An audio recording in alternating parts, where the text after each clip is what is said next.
Rientriamo in studio, abbiamo visto le immagini del convegno organizzato da CIE Confagricoltura sulla legalità e ne approfittiamo per darvi alcune notizie sugli appuntamenti in regione nei prossimi giorni, gli appuntamenti più importanti. Vi segnaliamo lunedì 16 gennaio a Creazzo presso il centro di formazione ESAC.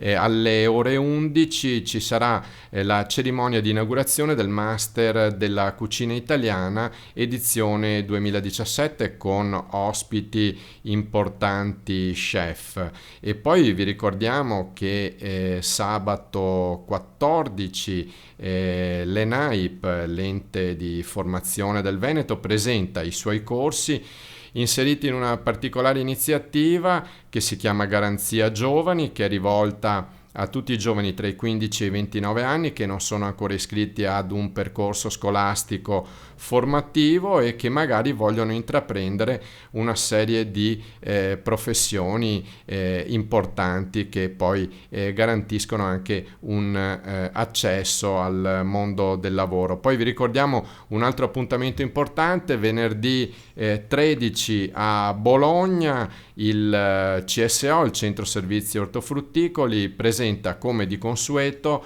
il suo resoconto per quanto riguarda l'attività 2016 con la prospettiva per il 2017 dove saranno presentate appunto delle analisi su quelle che sono le tendenze del settore dell'agroalimentare. Adesso andiamo a vedere che cosa cambia dal 1 gennaio 2017 in uno degli enti più importanti della regione Veneto, Veneto Agricoltura. Una riforma partita da lontano, partita dal 2012, assessore era il leghista Franco Manzato, finalmente si è giunti a un lavoro di sintesi. Ora resta da capire la bontà di questa riforma.